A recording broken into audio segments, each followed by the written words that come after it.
Hello guys, welcome back to Sea of Corner. Welcome back to Create and Finish Company. Today I'm going to be sharing with you 7 tips on how to avoid scammers or fraudsters when trying to acquire property in real estate. Okay, if you're a newcomer here or you just stumbled on this video, please hit on the subscribe button and then the notification bell. Every week I upload videos to inform you or educate you about some important things that you need to know. Okay, today promises to be an exciting one, so don't go anywhere. Sit back. Now, scam is something that has existed for a very long time. It's been there right from the ancient time. It didn't just start today. It's been there for a very long time. Okay, back then you see so many fraudsters, you see charlatans, you see scammers all over the place. It's just at this present time it has further increased because of the rising or the development in technology. Okay, things are now made easier for somebody to scam another person or to dupe another person of their hard-earned money. Okay, so it is something that cuts across every sphere of life. You find scammers in everywhere you go, in business, in church, in the office, in anywhere you go. There are scammers. Even in the markets, people will scam you for your hard-earned money if you are not vigilant enough. Okay, so how does it affect real estate? That is what we are trying to see today. And how do you try to avoid this set of individuals that do not have empathy or sympathy for their fellow human beings? So that's what we'll be looking at today. And I'll be taking you through 7 tips that you need to watch out for, that will help you be able to identify these guys, okay, and be able to say no before you pass with your hard-earned money. Because when it has to do with real estate, it usually involves so much amount of money, and I trust you don't want to be caught in that position. So stick with this video and let me take you through those 7 tips that you need to know. Tip number 1: do not be pressured. Now I'm going to explain this tip by just giving you a brief story. Recently I was almost scammed of my 100,000 naira, although not in real estate, in interior design business. Somebody called me out of the blues from nowhere and told me to supply some amount of electrical materials that is worth almost 10 million naira and all that. Okay, the percentage and everything. If you have been in this kind of situation, you understand where I'm going to. Okay, to cut the whole long story short, I was communicating with 3 different people. Okay, whom I got their numbers from the first person that called me. Okay, and at the end of the day, I found out that they were fraudsters. How? They had one unique feature common within the 3 of them, and that was that rushing or pressure in order to make me transfer some amount of money. A deal you want to present to me and you want me to pay with my own amount of money so as to make a commitment. That was where I started questioning that deal. But then what gave them away, like I said earlier, was the fact that they were pressurizing me, they were rushing me, to transfer some amount of money into their account. So along the line, they got to understand that I knew what they were trying to do and they backed off. So scammers have this feature all over. They'll present the deal in a way that you cannot resist it.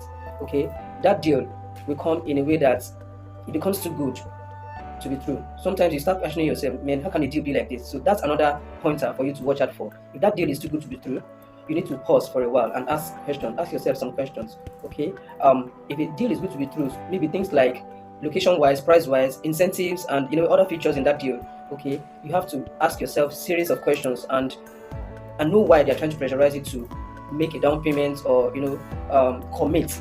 Okay, at such times, sometimes it's usually a huge amount of money that they know that when you pay down first, you cannot be able to withdraw. You just have to continue to do so. You need to pause for a while and ask yourself questions if it's worth it. It's better for you to forgo such a deal than being sorry later. Okay, so no matter how that deal is mouth-watering, don't fall for it.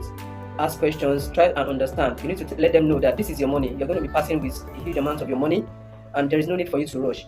You need to take your time. You need to ask yourself questions. You need to find out so many things. So due diligence is very, very key. Okay, yeah. Tip number 2: sound background check.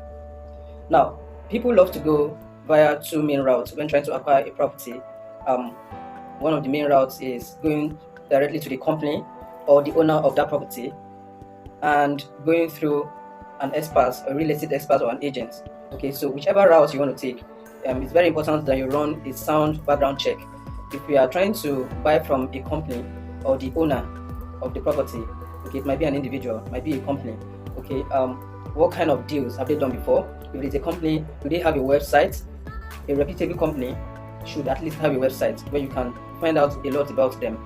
Okay, do they have an office address, a physical office address that you can trace them with?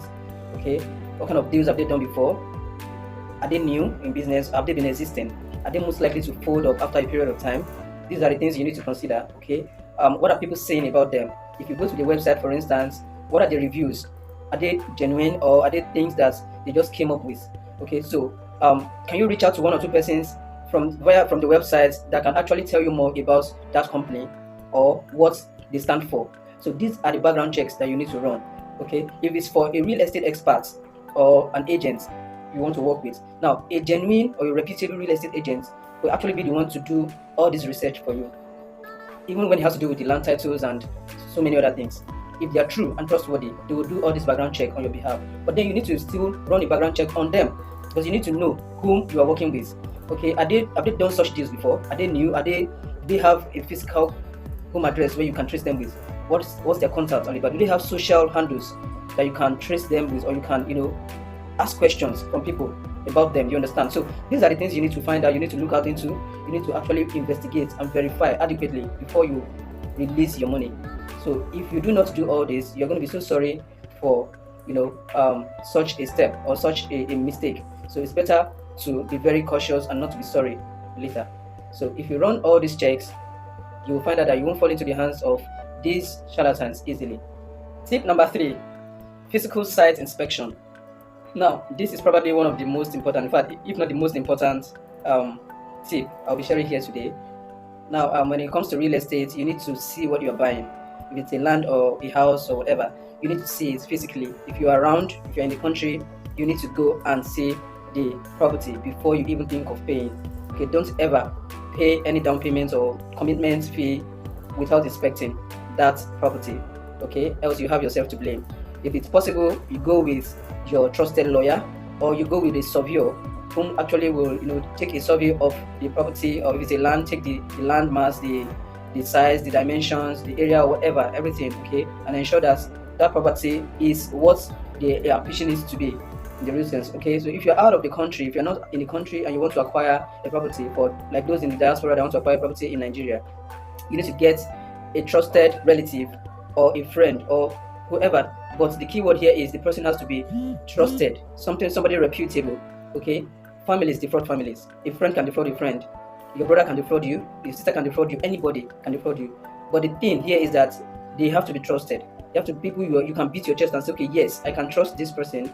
He cannot run away with my money. Probably the kind of friends you've been over the years with them, or the kind of things you've done together with them, you'll be able to trust them. Okay, and so when they get there, they have to do a video of what the land or the property is looking like and send to you. It might actually be a live video as well, probably on Facebook Live or Instagram Live or whatever.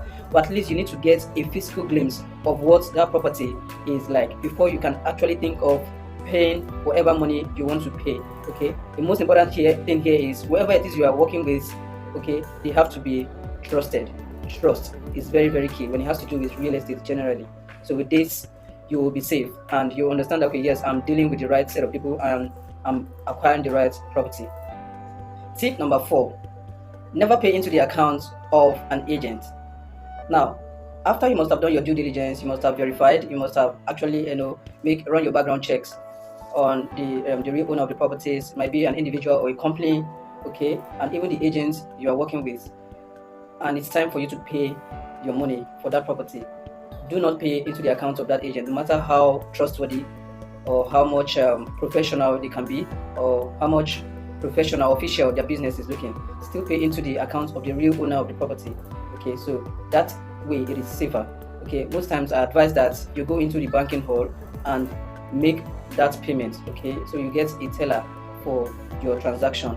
Okay, if you want to pay a huge amount of money and you don't carry cash, you can actually go with your card. These days they do that in the bank, and you do the transfer, you do the deposit, and you get a teller for that you can keep. Okay, but the most important thing here is that you are paying into the account of the owner of the property. Okay, it can be a company or an individual, not an agent. Never you pay into the personal account of an agent, no matter how much trust you may have in them. Okay, so that way you can be very sure that your money has gone into the right hands. Tip number 5, beware of cheap properties. Now, in real estate, properties are usually not cheap, but they are affordable at times. Okay, they can be affordable. Now, how do you know that a property is supposed to be expensive, usually it is location, okay, or the title behind that property. Now, if it's a property that has a C of O and located around maybe somewhere around the island, for instance, okay, that property is most likely to be expensive, okay, because a property that has a C of O naturally is more expensive than a property that has maybe a gazette or a governor's consent. Do you understand that? So, if that property now has a very good location, okay, with this feature of appreciation in the next few years, that property is most likely to be expensive. And so if somebody presents to you such an offer, maybe you don't know it is scammer, okay, do not jump into it with excitement. Take a break and pause and ask questions, because if you go into it with excitement or greed, you might have yourself to blame at the end of the day. Okay, so that's what they do. They know that, okay, yes, if we make this thing mouth-watering or this deal mouth-watering, he will have no reason or no choice other than to release his money. So they come with such offers. So if you have such an offer, you have some amazing features, incentives, and what have you in such a deal at a cheaper price, be very careful. It's most likely from fraudsters. So that's that for that. Tip number 6: request for the necessary documents. Now, when you make payments, okay, you need to ask for documents like the receipt of payment. Okay, this receipt actually acknowledges the fact that you have made payment and that transaction has been successful between you and the seller. Okay, another one is the contract of sale. You need to request for such a document as well. Shows that there is a contract that has taken place. Okay, another one, very important one, is the survey plan. Okay, a genuine deal from a genuine seller should have a survey plan. Okay, you need to get that survey plan. When you get the survey plan, check out the area, the dimensions, the name of that land on the survey plan, the coordinates. You need to verify, because a land that has been surveyed, okay, that has not been surveyed rather, might actually belong to somebody else. So ensure that that survey plan is carrying the name of that property, if it's a land, and it is truly for that seller you are buying it from. Okay, so the deed of assignment is another document you can have in your possession. Request for it. Okay, that document actually shows that there is a transfer of the rights of ownership from the seller to you, who is the buyer. Okay, so that's another document you can have. Now, some of these documents might take time to get, okay, but then you must have them in your possession before you can actually certify that that property is yours.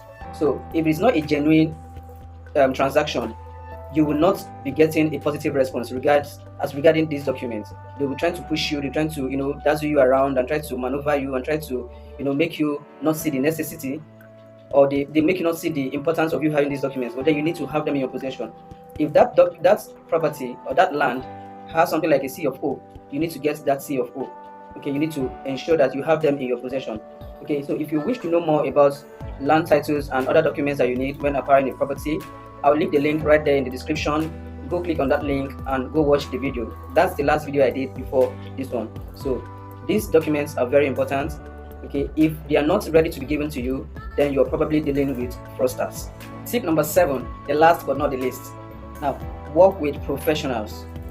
Work with professionals. By professionals, I mean a professional lawyer and a professional real estate consultant. Now, a professional lawyer will guide you in the necessary legal steps that you need to to acquire that property. Things like when you're trying to obtain the necessary documents, okay, that are involved. Okay, a lawyer will assist you in that. Ensure that it's somebody you can trust, and is credible enough to work with you. Now, a consultant will guide you in the necessary steps that you need to take before investing in that property. Okay, if you need to invest or you need to buy, if that consultant is working with the company, they will put you through the necessary steps, guide you through the necessary steps, to avoid any form of pitfalls. Okay, and intimate you about what the company is all about and the packages that they have.